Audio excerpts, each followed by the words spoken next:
के साथियों का बेहद शुक्रगुजार है कि वो आज के इफ्तार के इस मुबारक मौके पर तशरीफ़ ले आए।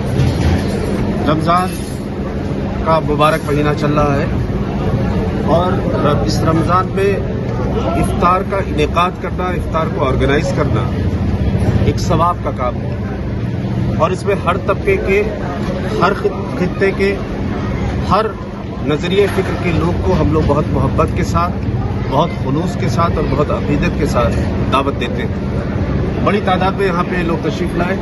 हमारे भाई ने, जो कि यहाँ से 2 बार कांग्रेस पार्टी के दिनेश मुदिराज जी ने इस प्रोग्राम को ऑर्गेनाइज किया। 2 बार यहाँ कांग्रेस पार्टी के MLA के कैंडिडेट रहे।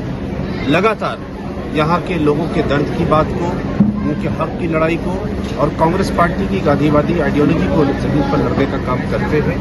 साथ ही साथ हमारे जिला कांग्रेस कमेटी के अध्यक्ष जी नरसिम्हा जी, जो कि आपसे मेरी कितनी मुलाकात होती रहती है, और हमारे भाई खास तौर से फहीम भाई, जिनका ये हुक्म था कि मुझे इस प्रोग्राम में ज़रूर शामिल होना है। एक बात बहुत अहम है और वो ये है कि तेलंगाना रियासत की अपनी एक ख़ास पहचान है।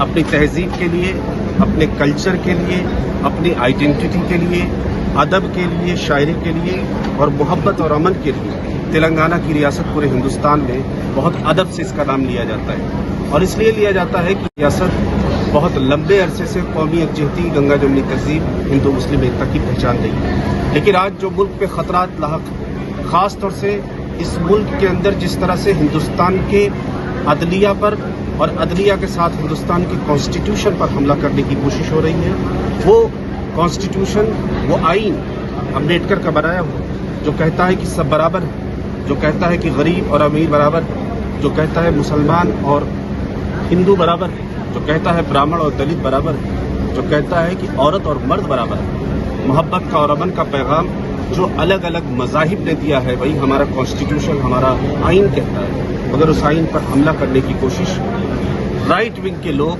दक्षिणपंथी विचार के लोग, राइट विंग के नज़रिए फ़िक्र के लोग कर रहे हैं और वो ख़तरा बहुत बड़ा है। और ये साबित हो रहा है कि उस खतरे से अगर कोई लड़ सकता है, उस नज़रिए फ़िक्र से कोई लड़ सकता है, RSS और गोलवालकर के नज़रिए फ़िक्र की जो दुश्मनी नज़रिए फ़िक्र है, कोई लड़ सकता है तो वो सिर्फ और सिर्फ कांग्रेस पार्टी लड़ सकती है, या इसके रहनुमा मोहतरम राहुल गांधी जी लड़ सकते हैं। इस रियासत के अंदर भी हमारे जो रियासती सदर है मोहतरम रेवंत रेड्डी साहब लगातार हाथ से हाथ जोड़ो का पैगाम लेकर लोगों के बीच में जा रहे हैं। हमें खुशी है कि तेलंगाना की आवाम रेवंत रेड्डी साहब के साथ, कांग्रेस पार्टी के साथ, राहुल गांधी के साथ मजबूती से दी गई। 20,000 करोड़ रुपए शेल कंपनियों से, यानी नकली कंपनियों से मॉरिशस से कैसे हिंदुस्तान में आया, जवाब देने को तैयार नहीं और चाहते हैं कि माफी किस बात की। हमें खुशी है कि हमारे नेता ने भगत सिंह को फॉलो किया।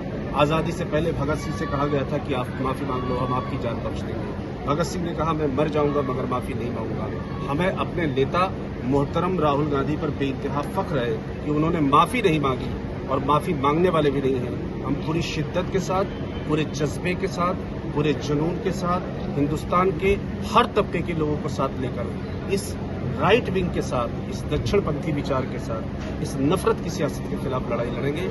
राहुल गांधी जी ने भी ये बात कही है और कांग्रेस पार्टी भी इस बात पर कायम है। तो थर्ड फ्रंट के बारे में कुछ कैसा चला? देखिए, हमें खुशी इस बात की है कदम उठा सकते कि ये बात साबित हो चुका है।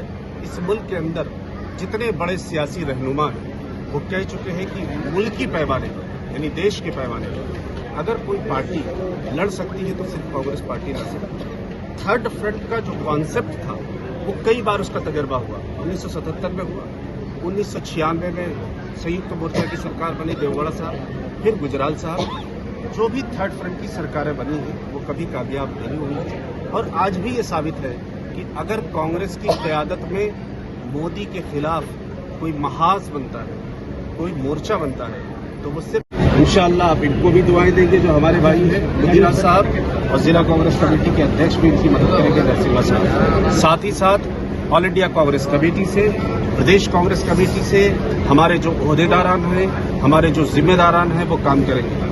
फहीम भाई, मैं आपका खास तौर से एक बार फिर शुक्रगुजार हूँ कि आपने ये मौका फराहम किया कि मैं यहाँ पर आकर मीडिया के मित्रों कहते हुए आजकल डर लगता है, इसलिए मीडिया के साथियों से मैं मुखातिब हो पा रहा हूँ और आपसे गुफ्तगू कर पा रहा हूँ। सब अभी राहुल जी का जो स्टे के बारे में कोर्ट इनकार कर दिया, तो इसके बारे में कैसा देखिए, ये पूरा हिंदुस्तान आज मुत्तहिद होकर एक ही बात कह रहा है कि राहुल गांधी जी को सिर्फ और सिर्फ इसलिए उनके ऊपर हमला करने की कोशिश, सियासी तौर से हमला करने की कोशिश इसलिए की गई कि उन्होंने पार्लियामेंट के अंदर कुछ बुनियादी सवाल उठाए। राहुल गांधी जी ने भारत जोड़ो यात्रा के जरिए हिंदुस्तान में मोहब्बत का और अमन का पैगाम दिया।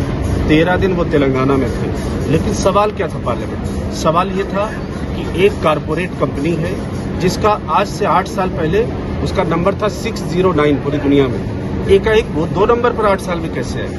दूसरा सवाल ये था कि वजीर आजम के साथ आप कितनी बार, अदानी साहब कितनी बार बाहर गए, या बाहर नहीं गए तो बाद में प्राइम मिनिस्टर के जाने के बाद कितनी बार उनके साथ जाके जुड़े, उनके लौटने के बाद वो कितनी बार गए, और दूसरे ममालिक में उनको कितने ठीके दिए गए।